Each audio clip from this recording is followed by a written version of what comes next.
I am the new year. I am an unspoiled page in your book of time. I am your next chance at the art of living. I am your opportunity to practice what you have learned during the last 12 months of your life. All that you sought the past year and failed to find is hidden in me. I am waiting for you to search it out again, and this time with more determination. All the good that you tried to do and didn't achieve last year is mine to grant, providing you have a clear intention and fewer conflicting beliefs. In me lies the potential of all that you dreamed but did not dare to do, all that you hoped but did not perform, all that you prayed for and did not yet experience. These dreams slumber lightly, waiting to be awakened by the touch of an enduring purpose. Yes, I am the new year. Welcome to the new year and all that it promises. Turn to someone and say, "Welcome to the new year. Amazingly awesome things are in store for you." Welcome to the new year. Amazingly awesome things are in store for you. And you too. Yeah, it's true. And you too. And you too. And you. You get an amazing year. You get an amazing year. You get an amazing year. You get an amazing year. Yes. Amazingly awesome things are in store for us this year. So say this. Yes. Say this for yourself. Amazingly awesome things are in store for me this year. Amazingly awesome things Are in store for me this year. All right. It is a tradition in the religious science churches to get back to the basics the first month of the new year. January is always back to basics month. To really anchor into our fundamental teachings historically, this has been done by working with the first 4 pre-chapter chapters of the Science of Mind textbook, which are entitled, and if you've taken any coursework at all, you'll know these: the thing itself, the way it works, what it does, and how to use it. So these are the pre-chapters. And if you go to the original Science of Mind textbook from 1926, it doesn't have the pre-chapters. This was something that was added a little later on. So we're going to do that this month-ish. A little bit, because we're going to work it in. We're going to work it in because it's something that I just think it's really important. And I say that ish because we probably won't focus in my talks by chapter. However, it will be part of our Sunday service, as we will do a reading from it each week. And we will definitely explore the great terms and amazing concepts that are contained in those first four pre-chapters. The terms and concepts that come to mind that are in these 4 chapters are mental equivalence, consciousness, spiritual truth, principle, the absolute, demonstration, divine creative process, the affirmative life, false beliefs, the law, divine intelligence, and divine right order. So all of these are contained in those first 4 chapters. And there really is actually even more. There's a lot, but this is enough for right this moment. Okay, this month I want to make sure that we understand and embody this language, which, may be new, or it may just be a reminder. Maybe we haven't thought about it for a while, and it's like, oh yeah, I remember talking about this. And if that weren't enough, we will add a couple of new terms. We may add some new ones and discover how to bring them alive in our lives. So, everybody ready to get started?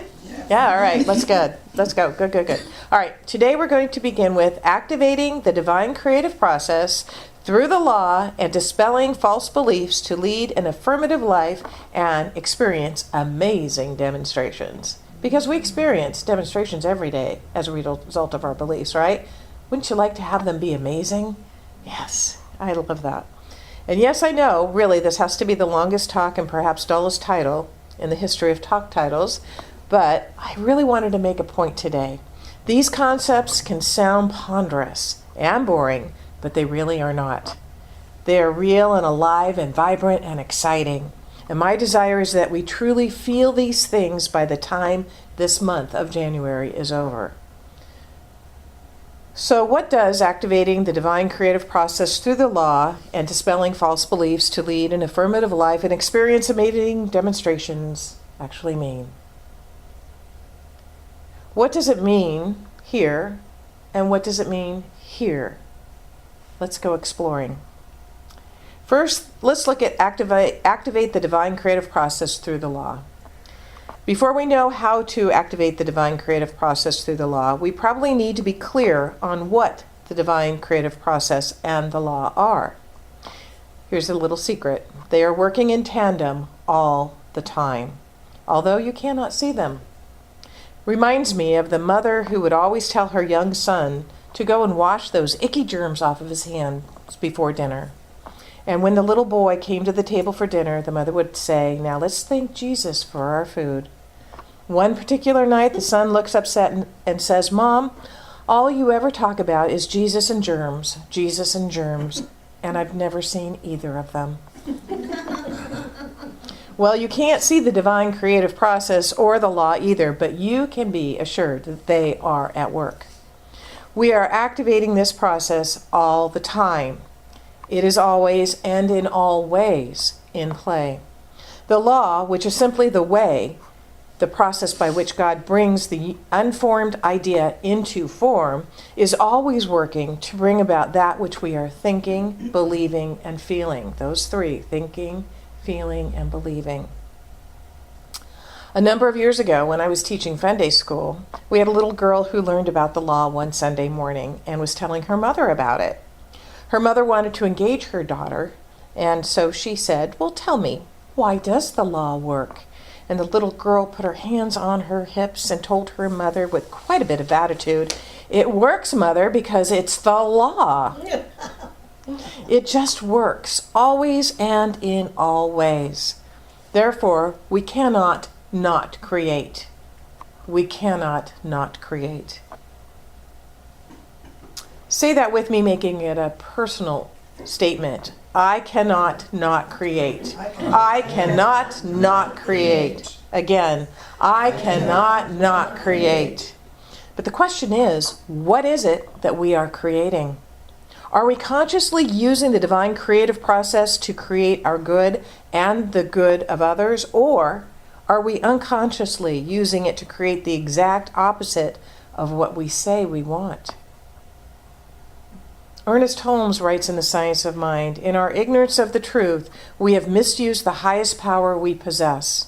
And so great is this power, so complete is our freedom in it, so absolute the domain of law through it, that the misuse of this power has brought us upon us the very conditions from which we suffer."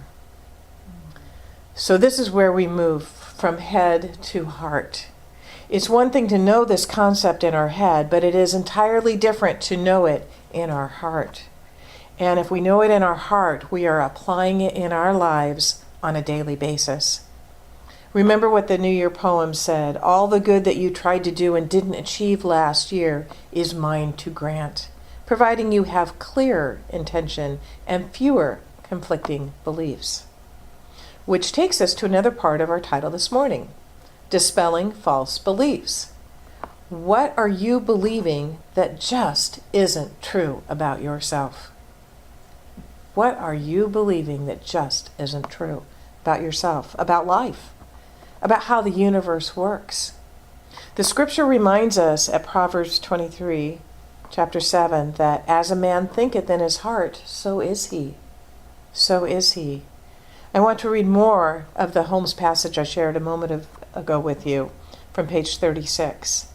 These are the beliefs to instill. These are the things to think in our hearts so that we use the divine creative process, which is always and in all ways at work, to bring forth that which is for the highest and best. This original life is infinite. It is good. It is filled with peace. It is the essence of purity.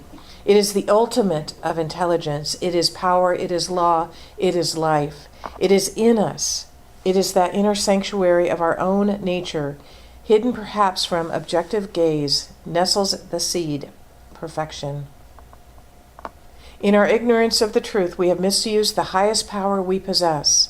And so great is this power, so complete is our freedom in it, so absolute the domain of law through it, that the misuse of this power has brought upon us the very conditions from which we suffer. We are bound because we are first free. The power which appears to bind us is the only power in the universe which can free us. This is why Jesus summed up his whole philosophy in this simple statement: "It is done unto you as you believe." And so we suffer, not because suffering is imposed upon us, but because we are ignorant of our true nature. The thing, capital T then, works for us by working through us and is us, always. It cannot work for us in any other way. It spreads itself over the whole universe and shouts at us from every angle. But it can become power to us only when we recognize it as power. And we cannot recognize that it is while we are believing that it is not.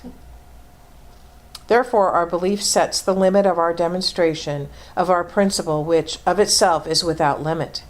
It is ready to fill everything because it is infinite. So it is not a question of its willingness, nor of its ability. It is entirely a question of our own receptivity. So this year, at the onset of the new year, are you ready and willing to dispel any beliefs that are contrary to what I just read? Yes. Are you willing to do that? It's a pretty powerful passage, isn't it? It pretty much sums things up for us. And when we open our receptivity to receive its truth, which is done by dispelling beliefs, the false beliefs, we will experience our spiritual power in ways we have never experienced them before. So my question for you this morning, so that it doesn't become overwhelming, is this: can you identify one false belief that if you dispelled it today, you would live more from what this passage is saying? Can you identify one false belief? About two. Or two? Hey, why not? Yeah, a couple. And Yeah, there's a couple there. once you identify what it is, are you willing to dispel it today? A lot of times we don't want to give up our beliefs. We want to hold on to those because that helps to identify who we think we are. But what if we dispelled that maybe a belief in lack or limitation, that there's not enough to go around, and we dispel that, let that go, and know the truth. Okay, so let's look at that. On to the next part of this talk title: Affirmative Life and Experience Amazing Demonstrations.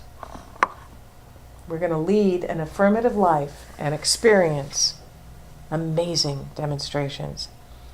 How much of the affirmative life are we ready to live in 2019? All of it.